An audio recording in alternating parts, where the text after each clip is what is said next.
வாசிப்போம். உபாகமத்தின் புஸ்தகம் 33ஆம் அதிகாரம் 16ஆம் வசனம். நாடும் அதன் நிறைவும் கொடுக்கும் ஆசீர்வாதங்களினாலும் அருமையான தானியங்களினாலும் ஆசீர்வதிக்கப்படுவதாக. முச்செடியில் எழுந்தருளினவரின் தயவு யோசேப்புடைய சிரசின் மேலும் தன் சகோதரர்கள் விசேஷித்தவனுடைய உச்சந்தலை மேலும் வருவதாக. கர்த்தருடைய நாமத்துக்கு மகிமை உண்டாகட்டும். மோசே தான் மரிக்கும் பொழுது சக இஸ்ரவேல் தன்னுடைய 13 இஸ்ரவேல் கோத்திரங்களையும் வரவழைத்து அந்த 13 கோத்திரங்களுக்குமான ஆசீர்வாதங்களை அவன் கொடுக்கின்றான். யோசேப்பின் கோத்திரம் 2ஆக பிரிந்து எப்ராயிம் மனாசே என்று மாறினதனால் 13 கோத்திரங்களாக மாறி போயின. இந்த 13 கோத்திரங்களில் தன்னுடைய மரண தருவாயிலே அவன் ஆசீர்வதிக்கிறான்.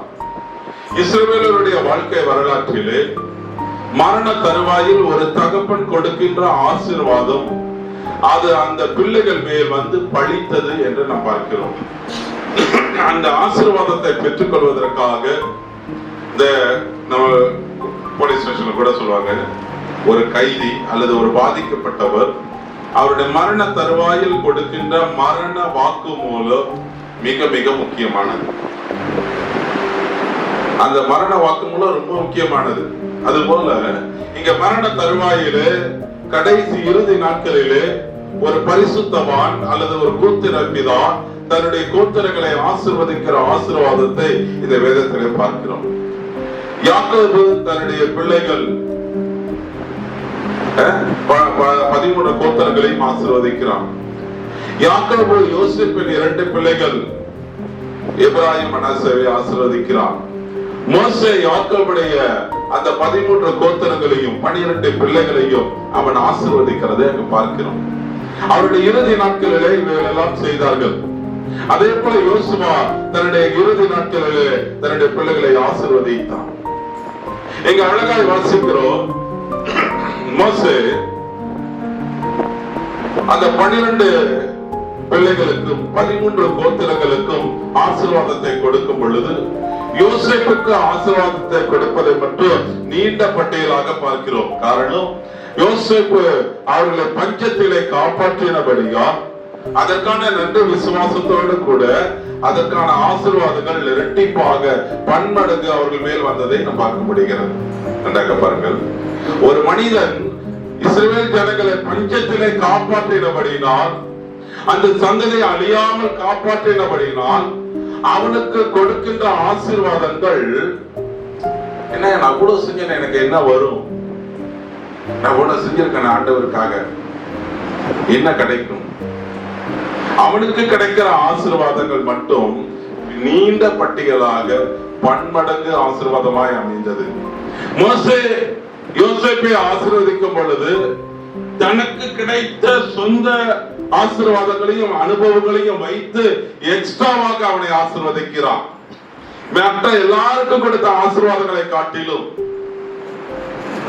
நப்தலியை பற்றி செபுலோனை குறித்து ஆசீர்வதிக்கும் பொழுது, இசைக்காரை குறித்து ஆசீர்வதிக்கும் பொழுது அந்த 18ஆம் வசனத்துல செபுலோனே நீ கூடாரத்தில் தங்குகையிலும் இசைக்காரை நீ வெளியே புறப்பட்டு போகையிலும் சந்தோஷமாயிரு. ஒரே வரியில முடிச்சுட்டான், அந்த ஒரு டேர்ம்ல முடிச்சுட்டான். ஆனா யோசேப்பை ஆசீர்வதிக்கும் பொழுது இவன் இவ்வளவு செய்திருக்கிறானே என்று சொல்லி தன்னுடைய சொந்த அனுபவ ஆசீர்வாதங்களை மோசே அவனுக்கு அருளி செய்கிறான்.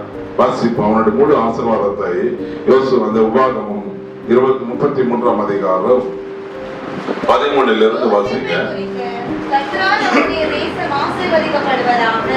அது வானத்தின் செல்வத்தினாலும் பனியினாலும் ஆழத்தில் உள்ள நீரூற்றுகளினாலும் சூரியன் பக்குவப்படுத்தும் அருமையான கனிகளினாலும் சந்திரன் பக்குவப்படுத்தும் அருமையான பலன்களினாலும் ஆதி பர்வதங்களில் உண்டாகும் திரவயங்களினாலும் நித்திய மலைகளில் பிறக்கும் அரும்பொருள்களினாலும் நாடும் அதில் நிறைவு கொடுக்கும் அருமையான தானியங்களினாலும் ஆசீர்வதிக்கப்படுவதாக. முச்செடியில் எழுந்தருளினவரின் தயவு. முச்செடியில் எழுந்தருளினவரின் தயவு. நல்லா கவனிங்க, இந்த முச்செடியில் எழுந்தருளினவருடைய தயவு யாருக்கு கிடைத்தது? மோசேக்கு மட்டும்தான் கிடைத்தது. தனக்கு கிடைத்த அந்த தனிப்பட்ட ஆசீர்வாதத்தையும் சேர்த்து அங்க யோசேப்பை அவன் ஆசீர்வதிக்கிறான். ஆமென். ஒரு நன்றி அறிதலுக்கு தேவன் கொடுக்கின்ற ஒரு சன்மானம். அவர்கள் செய்த உதவிகளுக்கு, தர்மங்களுக்கு தேவன் கொடுக்கிற சன்மானம். அது தேவன் கொடுப்பார், நிச்சயம் கொடுப்பார். ஏழைக்கு இறங்குகிறவன் கர்த்தருக்கு கடன், அதை நிச்சயம் அவர் திரும்ப கொடுப்பார். நல்லா கவனிங்க, அவர் திரும்ப கொடுப்பார். மோசேயுடைய மரண நேரத்துல அந்த ஆசீர்வாதங்கள் தன்னுடைய அனுபவ ஆசீர்வாதங்களை சேர்த்து யாருக்கும் அப்படி கொடுக்கல. மலைகள் கொடுக்கும் ஆசீர்வாதங்கள், கடல் கொடுக்கும் ஆசீர்வாதங்கள், சமுத்திரத்தின் ஆசீர்வாதங்கள், அங்க நிலத்தின் ஆசீர்வாதங்கள், நீரூற்றின் ஆசீர்வாதங்கள், வானத்தின் ஆசீர்வாதங்கள், பனியின் ஆசீர்வாதங்கள், மலையின் ஆசீர்வாதங்கள், கர்ப்பங்களின் ஆசீர்வாதங்கள், ஆடு மாடுகளின் ஆசீர்வாதங்கள் எல்லாம் சேர்த்து தன்னுடைய சொந்த ஆசீர்வாதத்தை முச்செடியில் தோன்றின பொழுது தனக்கு கிடைத்த அந்த தயவையும் சேர்த்து அவன் ஆசீர்வதிக்கிறான். எவ்வளவு ஒரு ஒப்பற்ற ஒரு ஆசீர்வாதம். நிறைய பேர் நினைப்பாங்க, அந்த சர்ச்சுக்கு இவ்வளவு பண்ண, அந்த ஊழியத்துக்கு இவ்வளவு பண்ண, ஆண்டவருக்கு இவ்வளவு பண்ண, என்ன பண்ணுவாரு? அது திரும்ப கிடைக்கும். ஆமென். கர்த்தர் நிச்சயம் அதை கொடுப்பார். கர்த்தருடைய நாமத்துக்கு மகிமையுண்டாவதாக. அது எக்ஸ்ட்ராவாக வரும். மற்றவர்களுக்கு கிடைப்பதை காட்டிலும் அது எக்ஸ்ட்ராவாக உங்களுக்கு வந்து சேரும். கர்த்தருடைய ஆசீர்வதிப்பாராக. வாசிப்போம். முச்செடியில் தோன்றின தேவன் அவருடைய தயவு நமக்கு என்ன செய்கிறது என்று சொல்லி ஒரு 4 குறிப்புகளை நாம் சுருக்கமாக பார்ப்போம். வாசிங்கள். யாத்திராகமத்தின் புஸ்தகம் 3ஆம் அதிகாரம் 2ஆம் வசனம் 3ஆம் வசனம். கர்த்தருடைய தூதனானவர்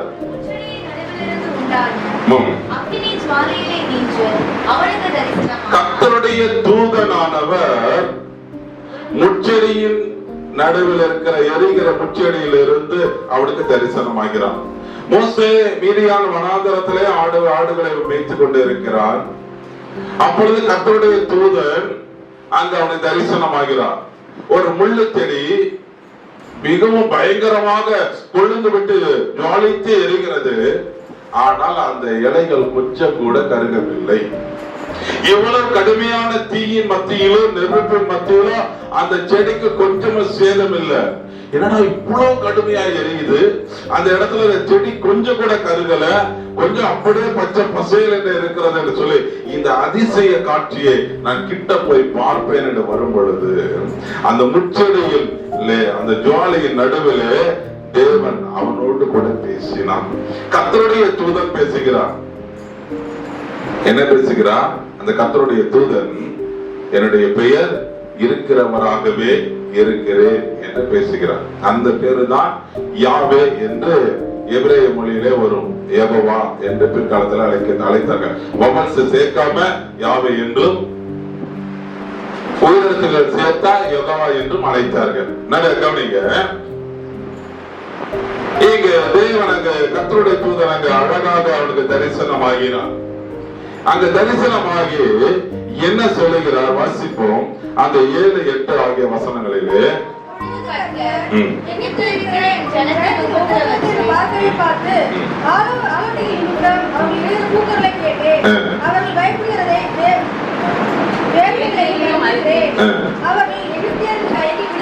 அவர்களை விடுதலையாக்குவதற்காக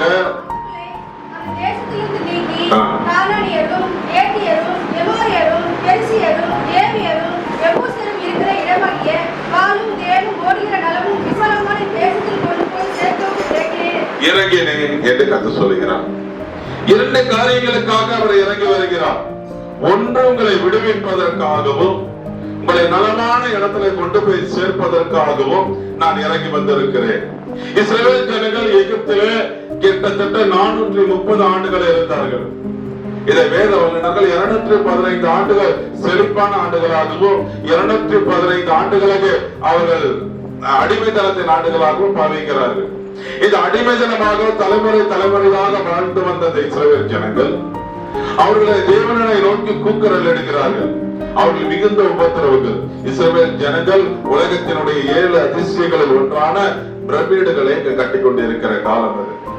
அடிமைகளாக வாழ்கிறார்கள். ஒரு காலத்திலே எகிப்திலே தலைவர்களாக, எகிப்திலே அந்த நாட்டை ஆண்டு கொண்டிருந்த இஸ்ரவேல் ஜனங்கள் இப்ப அதே எகிப்திலே அடிமைகளாக நிற்கிறார்கள். அடிமைகளாக மாறி போன பிறகு அவர்கள் மிகுந்த அடிமை, ரொம்ப சாதாரண அடிமை இல்ல. எகிப்தில இருக்க பிரமிடுகள் எல்லாம் நம்ம பாருங்க. இதை ஏன் அதுக்கு உலகத்தில் 7 அதிசயம் பேர் வைத்திருக்காங்கன்னா, அவ்வளவு பெரிய கல்ல எப்படி அறுத்திருப்பாங்க, எப்படி தூக்குனாங்க, எப்படி கரெக்டா அடுக்கினாங்க, இதுக்கான மாஸ்டர் பிளான் என்ன, இவ்வளவு திறம்படைத்த மனிதருடைய ஆற்றல் என்ன? ஒருவேளை ஏலியன் தான் கட்டினாங்களா இல்ல மனிதர்கள் கட்டினாங்களா? மிகப்பெரிய ஒரு சர்ச்சையே போகுது. அவ்வளவு பிரம்மாண்டமான ஒரு கட்டிடக்கலையை அங்க இஸ்ரவேல் ஜனங்கள் செய்தார்கள். ஆகையினால்தான் அது இன்றைக்கு உலகத்தின் 7 அதிசயத்துல முதல் இடத்துல அது நிற்கிறது. முதல் உலக அதிசயம் அதுதான். அவ்வளவு பிரம்மாண்டமாய் கட்டினார்கள். பார்க்கிற ஒவ்வொரு நாளும் அடிமைத்தனத்துல வேதனை பெருமூச்சு விட்டார்கள். அது பெருமூச்சினுடைய சத்தம் கூட தேவன் கேட்டார். எவ்வளவு பாடுபட்டாங்க. அழகா சொல்கிறார், நான் இஸ்ரவேல் ஜனங்கள் அவர்கள் படுகிற உபத்திரவத்தை நான் பார்க்கவே பார்த்து, அவர்கள் கூக்குரல் எடுக்கிற கூக்குரலை நான் கேட்கவே கேட்டு, அவர்கள் பெருமூச்சின் சத்தம் கேட்டு அவர்களை விடுவிப்பதற்காக நான் இறங்கினேன் என்று சொல்லுகிறான். அவர்களை விடுவிப்பது மட்டுமல்ல, அவர்களை அப்படியே விடுவிச்சுட்டு இந்த ஊரை விட்டு போங்க அப்படின்னு காப்பாற்றி விட்டா இன்னொரு ஊர்ல போய் அடிமையாவாங்க. அதனால அவர்களை விடுவித்து நலமும் பாலும் தேனும் ஓடுகிற விசாலமான தேசத்திலே அவர்களை குடியமர்த்த நான் இறங்கினேன் என்று கர்த்தர் சொல்லுகிறார். முச்செடியில் தோன்றின தேவனுடைய தயவு என்ன செய்கிறது? முதலாவதாக நம்மை விடுதலை செய்கிறது. ஆமென். நம்முடைய அடிமைத்தன வாழ்க்கைகள், சில பேருக்கு பாவம் அடிமையா இருக்கும், சில பேருக்கு சாபத்துல அடிமையா இருப்பாங்க, சில பேர் தீய பழக்கத்துல அடிமையா இருப்பாங்க. எங்க வேதம் சொல்கிறது, குமாரன் உங்களை விடுதலை ஆக்கினால், யோவான் 8:36 32 36 நீங்கள் மெய்யாகவே விடுதலை ஆவீர்கள். விடுவிக்க முடியாத காரியங்கள் பவுல் சொல்லுவான் ரோமர் 7:14, நான் நிர்பந்தமான மனுஷனா, யார் என்னை இந்த மரண கட்டிலிருந்து என்னை விடுவிக்க கூடும்? எல்லாருக்கும் ஒரு பெரிய கட்டு, ஒரு பெரிய பாரங்கள், பெரிய அடிமைத்தனங்கள், யார் விடுதலை ஆக்குவார்கள்? இதுதான் கேள்வி. உங்களை விடுவிப்பதற்காகவும் உங்களை நலமான இடத்திலே கொண்டு போய் சேர்ப்பதற்காகவும் முச்செடியில் தோன்றின தேவன் இறங்கினார். ஆமென். அவருடைய தயவு நமக்கு விடுதலையை கொடுக்கிறது. எனக்கு அருமையான பிள்ளைகள், தேவன் நமக்கு என்ன செய்வார்? அவருடைய தயவு என்ன செய்கிறது என்று யோசிப்பார். நம்மை விடுதலையை கொடுக்கிறது. இரண்டாவதாக வாசிப்போம். உபாகமத்தின் புத்தகம் 33ஆம் அதிகாரம் 16ஆம் வசனம். நானும் அதன் விளைவும் கொடுக்கும் அருமையான தானியங்களினால் ஆசீர்வதிக்கப்படுவதாக. முச்செடியில் எழுந்திருந்தவர் என்றாலே யோசேப்புடைய சிரசின் மேல் தன் சகோதரர்கள் விசேஷித்தவருடைய உச்சந்தலை மேல், நம்முடைய உச்சந்தலை மேலே தேவனுடைய ஆசீர்வாதங்கள் வந்து இறங்குகிறது. அந்த லீபனானில் போய் பனி போல இறங்குகிறது. அந்த வார்த்தைகள் எனக்கு ரொம்ப பிடித்தது. யோசேப்பை ஆசீர்வதித்த ஆசீர்வாதங்கள். நாடும் அது கொடுக்கும் திரவியங்கள், மலைகள் கொடுக்கும் அரும்பொருள்கள், வானத்தின் பணிகள், கர்ப்பத்தின் ஆசீர்வாதங்கள். அடுத்து தொடர்ந்து வாசிக்கும் பொழுது, சூரியன் பக்குவப்படுத்தும் அருமையான கனிகள். இந்த கனிகள் சந்திரன் பக்குவப்படுத்தும் அருமையான பலன்கள். என்ன ஒரு அற்புதமான ஆசீர்வாதங்கள். முச்செடியில் தோன்றினவருடைய தேவனுடைய தயவு சிறந்த ஆசீர்வாதங்களை கொடுக்கிறது. உலகத்துக்கும் உலகத்தினுடைய ஆசீர்வாதம் வேறு, தேவனுடைய ஆசீர்வாதம் வேறு. உலகத்தினுடைய ஆசீர்வாதம் என்ன? அந்த ஆசீர்வாதம் அது நீடித்து இருப்பதில்லை. நேற்று ஐஸ்வர்யவனாய் இருந்தவன் இன்றைக்கு வேற நிலையில இருக்கிறான். நல்லா பாருங்க, அந்த ஐஸ்வர்யத்தை தொடர்ந்து நீடிப்பது இல்லை. கர்த்தருடைய ஆசீர்வாதமே ஐஸ்வர்யத்தை தரும். அதனோடு அவர் வேதனையை கூட்டான். இதுக்கு பின்னாடி ஒரு பெரிய இடம் இருக்கு, பெரிய நிலம். அவனுக்கு தான் அந்த ஏரியா முழுவதுமே. ஆனா அவனுக்கு என்ன இல்லை, அவன் சந்ததிக்கே குழந்தை இல்லை, எல்லாம் வளர்ப்பு வளர்ப்பு வளர்ப்பு. எனக்கு அன்பான கப்பல் இருக்குது, ஒரு பெரிய பேங்க் இருக்குது, விமானங்கள் இருக்குது, எல்லாம் இருக்குது, ஒண்ணு இல்லை. கர்த்தருடைய ஆசீர்வாதம் தான் ஐஸ்வர்யத்தை தரும். பெரிய முதலமைச்சரை கூட நம்ம எடுத்து பார்த்தோம், அவ்வளவு கோடிக்கணக்கான சொத்து, பக்கத்துல நிக்க ஆளு இல்லை. எனக்கு அன்பான தேவனுடைய பிள்ளைகளே, கர்த்தருடைய ஆசீர்வாதம், மோசேக்கு முச்சடியில் தோன்றினவருடைய தயவு சிறந்த ஆசீர்வாதங்களை நமக்கு கொடுக்கிறது. ஆமென். மூன்றாவதாக சுருக்கமாக கடந்து போவோம், நேரம் போய் கொண்டிருக்கிறபடினாலே வாசிப்போம். மார்க் எழுதின சுவிசேஷம் 12ஆம் அதிகாரம் 26ஆம் வசனமும், லூக்கா 20ஆம் அதிகாரம் 37ஆம் வசனமும் வாசிப்போம். மரித்தோர் எழுந்திருப்பதைப் பற்றி நான் ஆபிரகாமின் தேவனும் ஈசாக்கின் தேவனும் யாக்கோபின் தேவனுமாய் இருக்கிறேன் என்று தேவன் முச்சடியை குறித்து சொல்லிய இடத்தில் மோசேயின் ஆகமத்தில் அவனுக்கு சொன்னதை நீங்கள் வாசிக்கவில்லையா? இன்னொரு வாசிங்க. லூக்கா 20ஆம் அதிகாரம் 37ஆம் வசனம்.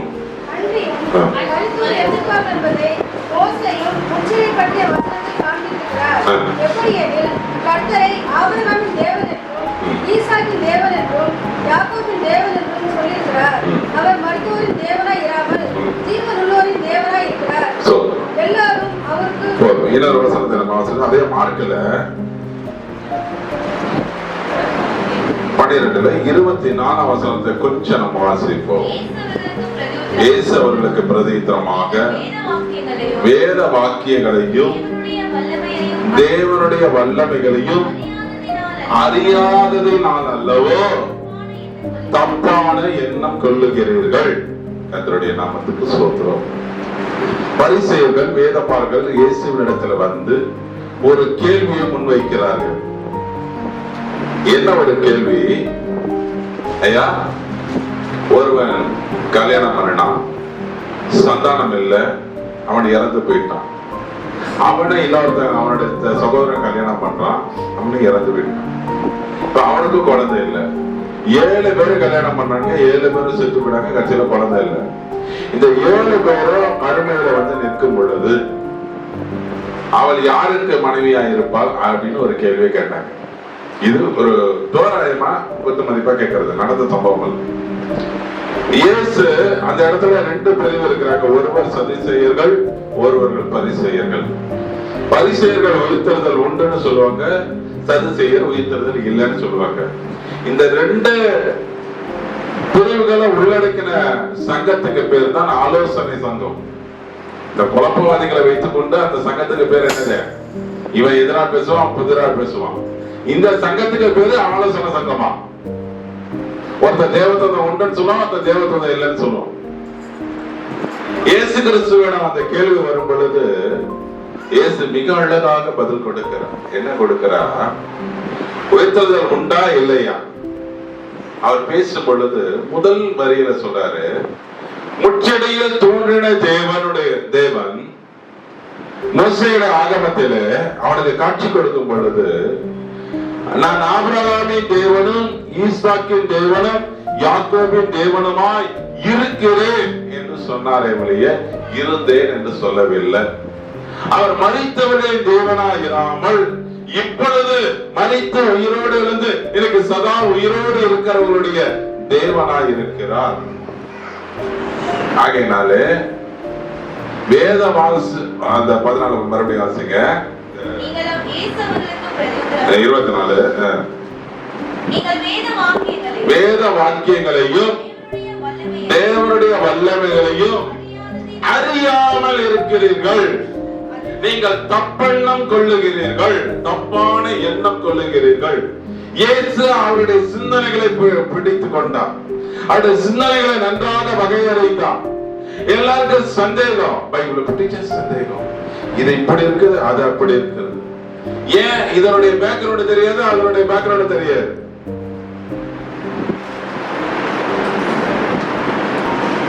என்னன்னு தெரியாது, பேக்ரவுண்ட் தெரிஞ்சதா தெரியும். ஒருத்தருக்கு ஒரு மாதிரி சொல்லிருப்பாரு, அவங்களுக்கு ஒரு மாதிரி சொல்லிருப்பாரு. அவருக்கு சொன்னப்பட்ட பேக்ரவுண்ட் வேற, இவங்களுக்கு சொன்னப்பட்ட பேக்ரவுண்ட் வேற. இந்த சம்பவம் எல்லாம் புரிந்து கொண்டாதான் புரியும். தப்பான எண்ணங்கள் இருக்கிறது, தப்பெண்ணங்கள் எப்ப பார்த்தா தப்பா இருக்கும். ஒண்ணுமே புரியலைங்க. எவ்வளவுதான் படித்தாலும் இந்த வேதத்தின் காரியம் புரிய மாட்டேது. எப்படி புரியும்? தேவனை செத்து போன தெய்வமா பாக்குறாங்க, போட்டோ வச்சு பாக்குறாங்க, சிலையில வச்சு பாக்குறாங்க, கை வேலையில வச்சு பாக்குறாங்க. கை வேலையில இருக்கிற பொம்மை பேசாது. அது எந்த பொம்மை இருக்கலாம். அது வெள்ளியில செஞ்சான, தங்கத்துல செய்தான, பித்தளையில செய்தான, ஊருல சுத்தி சுத்தி அலைஞ்சான பொம்மை பொம்மை தான். அது கண்ணு இருந்து காணாது, கால் இருந்து காது இருந்து கேட்காது, மூக்கு இருந்து மகராது, வாயிலிருந்து பேசாது, தொண்டையால் சத்தமிட மாட்டாது, கையிலிருந்து தொடாது, காலிலிருந்து நடக்காது அப்படின்னு சங்கீதம் 118 வாசிக்கிறோம்.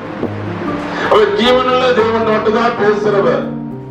அவர் செத்துமான மக்களுக்கு தெய்வம் அல்ல, அவர் உயிர்த்தெழுதலின் தேவனாயிருக்கிறார்.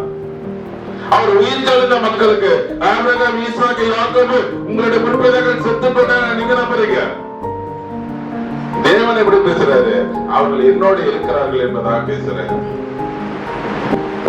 அவர்களுடைய உயிர்த்தெழுதலின் தேவனாய் பேசுகிறார். தேவன் உயிர்த்தெழுதலின் தேவன். உயிர்த்தெழுதல் அங்க எப்படி இருப்பாங்க? அங்க கொள்வனை கிடையாது, கொடுப்பனை கிடையாது. அல்லா போனார்னா மேல போனா செத்துட்டு ஒருத்தவங்க மேல போனா 72 கன்னி பெண்களை கொடுப்பார். டே வேற வேலை இல்லையா? அவர்கிட்ட கூட்டி கொடுக்குற வேலை தான் வச்சிருக்காரு. உனக்கு 72 கொடுக்குறாருல்ல, உன் பொம்பளை வண்டாடிக்கு எத்தனை பேரை கொடுப்பாருன்னு கேட்டேன். வந்து வாய அரைச்சு போயிட்டு. ஏன்னா அங்க கொள்வனை கிடையாது, கொடுப்பனை கிடையாது. ஏன்னா இங்க தொண்டனவெல்லாம் பேசுவதெல்லாம் வார்த்தை அல்ல, அங்கிருந்து இறங்கி வந்து பேசுறாரு பாரு, அதுதான் வார்த்தை. உனக்கு அமெரிக்கா பத்தி தெரியுமா? நம்ம இங்க அமெரிக்கா பத்தி பேசுறது பேச்சு அல்ல. அமெரிக்கால ஒருத்தர் இங்க வந்துட்டு சுத்தி பார்த்துட்டு ஒரு யாத்திரிக இங்க வந்து பேசுவான் பாரு, அதுதான் பேச்சு. நாம் பூமியில இருந்து உண்டானவர்கள். இயேசு சொல்கிறார், நான் வானத்தில் இருந்து இறங்கி வந்தேன். நான் வானத்தில் இருந்து இறங்கி வந்திருக்கிறேன். வானத்துல என்ன இருக்குது எனக்கு தான் தெரியும். பரலோகம்னா ஒன்று இருக்கு, எனக்கு தான் தெரியும். பரலோகம்னு ஒரு இடத்தை ஆயத்தம் பண்ணது நான் தான், அதை உருவாக்குனது நான் தான். உங்களுக்கான ஒரு ஸ்தலத்தையும் நான் போய் என்ன பண்ண போகிறேன்? யோவான் 14 உங்களுக்காக ஒரு ஸ்தலத்தை ஆயத்தம் பண்ண போகிறேன். நான் போய் ஒரு ஸ்தலத்தை உங்களுக்காக ஆயத்தம் பண்ணின பின்பு நான் இருக்கிற இடத்துல நீங்களும் இருப்பீர்கள். நான் வந்து உங்களை மறுபடியும் சேர்த்துக் கொள்வேன். பரலோகத்திலிருந்து வந்த தேவன் நம்முடைய தப்பான அபிப்பிராயங்களை எல்லாவற்றையும் களைந்தெறிகிறார், சந்தேகங்களை போக்குகிறார். உயிர்த்தெழுதலின் இயேசு அங்க சீடர்களுக்கு முன்பாக வந்து நிற்கிறார். அங்க லூக்கா 24 அதிகாரத்துல நம்ம வாசிக்கும் பொழுது இயேசு சீடர்களை பார்த்து, இன்னும் நீங்க கலங்குகிறது என்ன? இன்னும் உங்களுக்கு சந்தேகங்களை எழுப்புகிறது வாசிங்க. லூக்கா 24 அதிகாரத்துல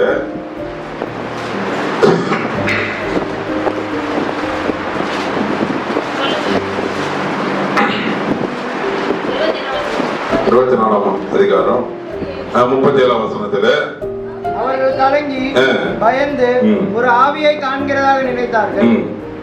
அவர்களை நோக்கி, நீங்கள் ஏன் கலங்குகிறீர்கள்? இருதயங்களில் சந்தேகங்கள் எழும்புகிறது என்ன? நான் தான் என்ற உங்கள் சந்தேகங்கள் எழும்புகிறது என்ன? விசுவாச குறைத்தில் எழுப்புகிறது என்ன? உயிர் முச்சடையில் தோன்றின தேவன் உயிர்த்தெழுதலின் தேவனாய் இருக்கிறார். முச்சடையில் தோன்றின தேவன் அவர் சந்தேகங்களை போக்குகிறார், விசுவாசங்களை அவர் அதிகரிக்க செய்து அவிசுவாசத்தை அறவிடக்குகிறார். எனக்கு கிறிஸ்தவ பிள்ளைகளுக்கு ஒரு பைபிள் சத்தியம் தெரியல, பைபிளுடைய வல்லமைகள் தெரியல, தேவனுடைய வேத வாக்கியங்களையும் தேவனுடைய வல்லமைகளையும் அறியாமல் இருக்கிறீங்க. தேவனுடைய வல்லமை அறியல, தேவன் எப்பேற்பட்டவர் தெரியாது. இவ்வளவு விடுவித்தாரு, அது செங்கடலை பிளப்பாருன்னு தெரியாது, செங்கடலை பிளந்தாரு, தண்ணி கொடுப்பாருன்னு தெரியும் அறியல, தண்ணி கொடுத்தாரு, மண்ணா கொடுப்பாருன்னு தெரியாது, மண்ணாவே கொடுத்தாரு, வானத்தின் அப்பத்தை கொடுத்தாரு, காடை கொடுக்க மாட்டாரு அது அறியல. தேவனுடைய வல்லமைகளை நம்ம குறைத்து மதிப்பிட்டு கொண்டு இருக்கிறோம். தேவனுடைய சத்தியங்களை வேத வார்த்தைகளை படிப்பறிவில்லை, அறிகிறது இல்ல. வேதத்தின் மகத்துவத்தை நான் அவர்களுக்கு எழுதி கொடுத்து அவர்களோ அது அந்நிய காரியமாய் நினைத்தார்கள். இப்படி எழுதி கொடுத்தா இதான் படிக்கனா செல் எடுத்துட்டு அதை படிக்க செல்ல. வேதத்தின் மகத்துவங்கள் அந்நிய காரியமா போயிடுச்சு. எல்லாத்தையும் படிக்க நேரம் இருக்கு, அதுக்கு நேரம் இல்லை. எனக்கு அன்பான தேவனுடைய பிள்ளைகளே, முச்செடியில் தோன்றின தேவன் உங்களுடைய சந்தேகங்களை அறவே கலைகிறார். ஆமென், ஆமென். எல்லா சந்தேகத்தையும் போக்கி விடுகிறார். நான்காவதாக அப்போஸ்தலர் நடவடிக்கை 7ஆம் அதிகாரம் 30ஆம் வசனம் 35ஆம் வசனம். 40 வருஷம் சென்ற பின்பு சீனாய் மலையின் வனாந்தரத்திலே கர்த்தருடைய தூதனானவர் முச்செடி எரிகிற அக்கினி ஜுவாலையிலே அவருக்கு தரிசனமானார். மோசே அந்த 35ஆம் வசனத்திலே உன்னை அதிகாரியாகவும் நியாயாதிபதியாகவும் உன்னை ஏற்படுத்தினவன் யார் என்று சொல்லி ஜனங்கள் மறுதலித்த இந்த மோசேதானே தேவன் முச்செடியில் தரிசனமான தூதனாலே தலைவனாகவும் மீட்பனாகவும் அனுப்பினார். ஒரு தள்ளப்பட்ட ஒரு மனிதன், உனக்கு என்ன இருக்கிறது இப்போ என்று சொல்லி தள்ளப்பட்ட ஒரு மனிதன், உன்னை யாரையும் அதிகாரியா வச்சா நீ வெளியே போன்னு சொன்ன மக்கள், இங்கு தள்ளப்பட்ட ஒரு மோசே, இஸ்ரவேல் ஜனங்களால தள்ளப்பட்ட ஒரு மோசே, பார்வோனின் மக்களாலே தள்ளப்பட்ட ஒரு மோசே, அந்த எகிப்திய சமூகத்துல தேடப்பட்டு ஒதுக்கப்பட்டதான மோசே, அந்த 40 ஆண்டுகளாக ஆடு மேய்த்து கொண்டிருந்து ஒன்றுக்கும் உதவாமல் போன ஒரு மோசே. யோசிச்சு பாருங்க, இஸ்ரவேல் ஜனங்களுடைய மோசேயுடைய வாழ்க்கைய 3ஆக பிரிக்கலாம். அவன் 120 ஆண்டுகள் உயிரோடு வாழ்ந்தான். முதல் 40 ஆண்டுகள் எகிப்தின் ராஜகுமாரனாக வாழ்ந்தான். He has something in his life. ஏதோ இருந்துச்சு அவன் வாழ்க்கையில. அடுத்த 40 ஆண்டுகள் அவன் எகிப்து அரபு வனாந்தரத்திலே, மீதியான் வனாந்தரத்திலே ஆடு மாடுகளை மட்டுமா மேய்த்தான். எகிப்தினுடைய சகல கலைகளிலும் கற்பிக்கப்பட்ட, அங்க 22ஆம் வசனத்தை வாசிக்கிறோம். அப்போஸ்தலர் 7:22ல அவனுக்கு 40 வயதான போது மோசே எகிப்தினுடைய சகல கலைகளிலும் கற்பிக்கப்பட்டு வாக்கிலும் செய்கையிலும் வல்லவனாய் விளங்கினான். சகல கலை வல்லவனாய் இருந்தான். வாக்கிலும் செய்கையிலும் சகல கலைகளிலும் வல்லவனாய் விளங்கின மோசே ஏதோ வாழ்க்கையில சம்திங் இன் ஹிஸ் லைஃப் 40 வருஷம். அடுத்த 40 வருஷம் மீதியான் வனாந்தரத்திலே தன்னுடைய 41 வயதுல இருந்து 80 வயது வரைக்கும் ஆடு மாடுகள் மேய்த்து கொண்டிருந்தான். அவனுடைய படிப்புக்கும் அவனுக்கு சம்மதம் கிடையாது. Nothing in his life. அடுத்த 81வது வயதுல தள்ளப்பட்ட மோசே, அங்க படிப்பறிவு இல்லாம ஆடு மாடு வச்சு கொண்டு இருந்த மோசே, எதற்கும் தகுதி இல்லாதவனாக இருந்த அந்த மோசே இப்ப கர்த்தருடைய கிருபையினாலே, முச்செடியில் தோன்றின தேவனுடைய தயவினாலே இப்பொழுது தலைவனாக மீட்பனாக அனுப்பப்பட்டான். ஆமென், ஆமென். இப்ப அவனுடைய அடுத்த 40 வயதுல he got everything in his life. Something, nothing, now he got everything. ஒன்றுமே இல்லாத மோசே, தள்ளப்பட்டிருந்த ஒரு மோசே, ஒன்றுக்கும் உதவாதவனாய் இருந்த மோசே, ஆடு மாடு தான் மேய்ச்சான். 40 வருஷம் ஆடு மாடு மேய்ச்சவன், 40 வருஷம் ஆடு மாடு மேய்ச்சவன் எப்படி இருப்பான்? வனாந்தரத்துல மேய்ச்சா, தண்ணி இல்லாத காட்டுல மேய்ச்சவன் எப்படி இருப்பான்? பாலைவனத்துல மேய்ச்சவன் எப்படி இருப்பான்? எங்கேயாச்சும் ஒரு சின்ன சின்ன புதர் செடியில தண்ணி இருந்தா போய் பார்ப்பான், புல்லுகளை மேய வச்சுட்டு இருந்தவன் என்ன பண்ணுவான்? என்ன பண்ணுவான்? ஒரே வார்த்தை பேப பேப, அவ்வளவுதான் தெரியும். 40 வருஷம் பேச்சு மூச்சு இல்ல, அப்படிதான் வாழ்ந்தான். இன்னைக்கு அடுத்த 40 ஆண்டுகளிலே அவன் தலைவனாக வந்து உட்கார்ந்தான். ஆமென். அது அவனால் உண்டானது அல்ல, முச்செடியில் தோன்றின தேவனுடைய தயவு. தள்ளப்பட்ட ஒரு மனிதரை, ஒன்றுக்கும் உதவாத ஒரு மனிதரை, இதோட அவன் வாழ்க்கை முடிந்து விட்டது, எல்லாம் முடிந்து விட்டது, இது எதற்குமே தகுதியில் என்று சொல்லப்பட்டது மோசே. அவனை கொண்டு வந்த தேவன் தலைவனாக மீட்பனாக சமுதாயத்தை உயர்த்தினார். அதே தேவன், அதே தேவனுடைய முச்செடியில் தோன்றின தயவு உங்களை உயர்த்த வல்லமையுடையதா இருக்கிறது. ஆமென், ஆமென். முச்செடியில் தோன்றின தேவன் 4 காரியங்கள். அவருடைய தயவு, முச்செடியில் தோன்றினவரை தயவு என்ன செய்கிறது? அது நம்மை விடுவித்து நலமான இடத்தில் கொண்டு வந்து சேர்க்கிறது. தீயையும் தண்ணீரையும் கடந்து வந்து நலமான செழிப்பான இடத்துல எங்களை கொண்டு வந்து விட்டு, இரண்டாவதாக தேவனுடைய தயவு, முச்சடியில் தோன்றினவரின் தயவு நமக்கு நம்மை சிறந்த ஆசீர்வாதங்களை கொடுத்து ஆசீர்வதிக்கிறது. மூன்றாவதாக முச்சடியில் தோன்றினவருடைய தயவு எல்லா வேத சந்தேகங்களை கலைந்து நம்மை தெளிவுள்ளவனாய் மாற்றுகிறது. நான்காவதாக தேவனுடைய முச்சடியில் தோன்றினவரின் தயவு, அந்த தூதன் என்ன செய்தார்? முச்சடி தூதன் நம்மை தலைவனாக, தகப்பனாக சமுதாயத்தை வைக்கிறார். கண்களை மூடி கர்த்தரை நோக்கி பார்ப்போமா?